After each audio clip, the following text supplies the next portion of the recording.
Hi, I'm Nick Thomas and welcome back to the Academy of Historical Fencing. So, can swords be both fancy and functional? So the reason I ask this question, or I'm going to pose this question, is I've come across quite often in the last quite a few years now, this prevailing idea that basically a fighting sword will be plain and simple, and that anything that is fancy is really just for show or for dress wear or for fancy walking about town. And this is like a really common sort of viewpoint that I come across in HEMA, in just comments on YouTube, all over the place. And I want to talk a little bit about why that isn't necessarily at all a fair representation. And I've also got recently bought an antique sword that perfectly highlights why you can have both of those things.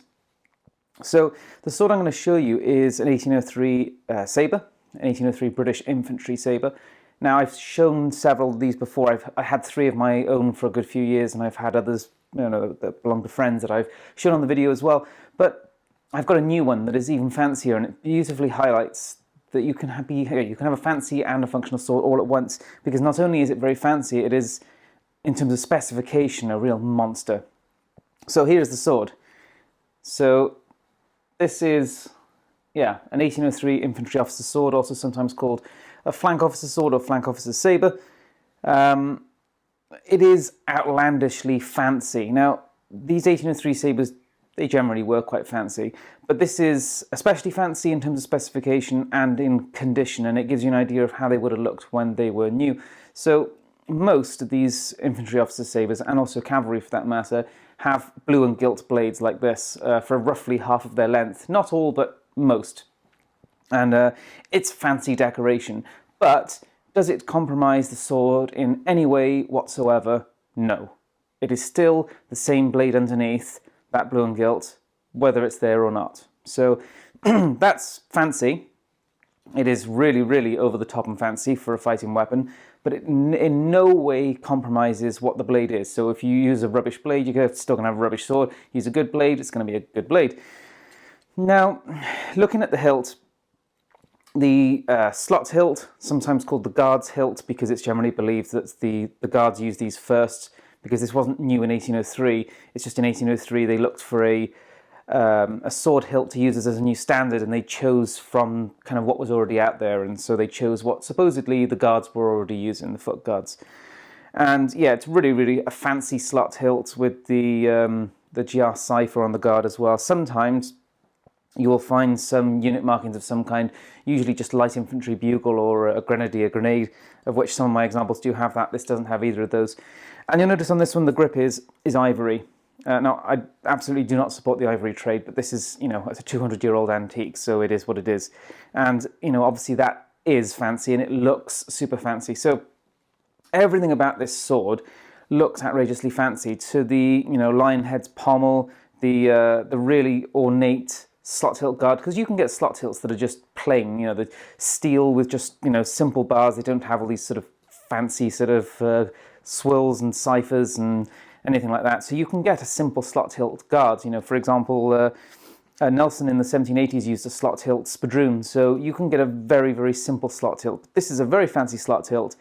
The whole of the hilt is also then gilt, so it's got a gold gilt on top of the copper or brass guard, as is on the lion's head pommel. And yeah, so everything about this sword is super, super fancy, and it would look, for its time, and even now, it does look fancy and fashionable, kind of thing that, you can show off. But ultimately, if you look at the specification of this sword, it is absolutely outrageous. So most examples of this type are roughly in the 700 and 800 gram range. I mean, even the 800 gram range tend to be the slightly heavier examples on average. And yet this one is 1,015 grams. And despite the fact that it's only a 75 centimeter blade length. So this is actually heavier than light cavalry sabres of the time, the 1796, which is a larger sword as well, longer sword. They're usually about an 83 centimeter.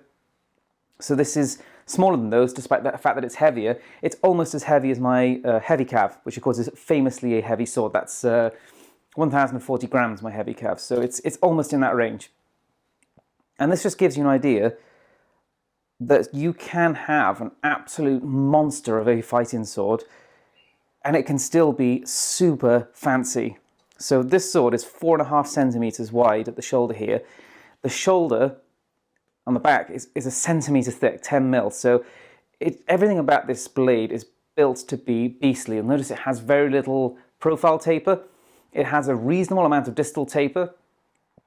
These blades are usually flat in the foible, and yet this one has a strengthened spear point to it. So not only is it shaped nicely for thrusting, because some of them are almost sort of blunt hatchet-like, this is shaped into a nice sort of almost symmetrical spear point, and also has this ridge in the center. So you can see the fuller runs almost to the tip. Normally these blades go flat in the last sort of 8 inches roughly, and yet this one, the fuller goes to the edge, but then gives us a reinforced central spine section going to the point, which gives a very stiff blade for thrusting and a very strong blade for cutting. So this sword, if you strip away the fanciness, if you strip away the blue and gilt and the fancy guards and things like that, ultimately this is just a brutal cutting blade that is comparative to, you know, a lot of Viking swords, for example. The overall mass handling and weight characteristics are very similar to a lot of Viking swords. Now, I appreciate Viking swords are, you know, straight. There were some single-edged examples and they can sometimes have a little bit of curve, but don't worry about that too much. Just in terms of mass handling characteristics, hitting power, this is very much like a meaty sort of Viking sword or similar. And yet it has all of this intricate, detailed fanciness. And this one actually even has what is presumably a family crest on here with the griffin, which is quite nice detail as well, just above the blue and gilt. It is, and it's got Britannia on the blade as well, and the big GR cipher. So it is really, really ornate. Now, the point here is that this isn't unique to the period. It's not like suddenly in the Georgian period everything went super fancy as a one-off. Now, it was known as a period of excess and military fashion, you know, the rise of the the rise of the sort of hussar fashion, especially in Northern Europe. But cultures throughout history all over the world have been making their swords look fancy for most of human history. So you can see it across all cultures. They find ways to basically ornament their blades, their grips, their guards, all across the world. They make them fancy in different ways, and that can be done by different materials. It can be done by etching, engraving, by like blue and gilt like this. It can be done by just creating fancy detailed guards in the metalwork. There are all so many different ways it can be done, but you'll see it going back to, say, Viking swords, to Roman swords.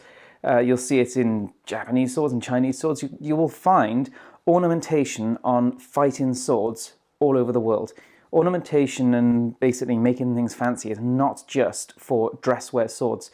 And that is because fashion plays, and always has done, a large part in military uniforms, military equipment, and swords carried in civilian life. So this sword, realistically, is a fighting sword, and yet it is super detailed, super fancy, and super fashionable, but it does not in any way compromise it as a fighting weapon.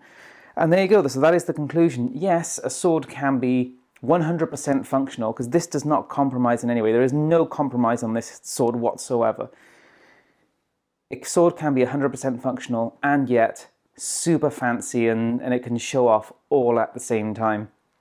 And I just like to get that misconception sort of blown out of the water, because there is sometimes a macho idea that a good fighting sword should be kind of, you know, simple and plain. And clearly, throughout much of history, even most of history, that was not the case. Okay? So there you go, there you have it. Swords can be, and often were, both very functional and very fancy all at the same time. So I do hope you've enjoyed the video. Thanks for watching. I'll show this sword a little bit more because it is quite an outrageous beast and I love it. So yeah, you'll see more of it. Please do subscribe if you haven't already.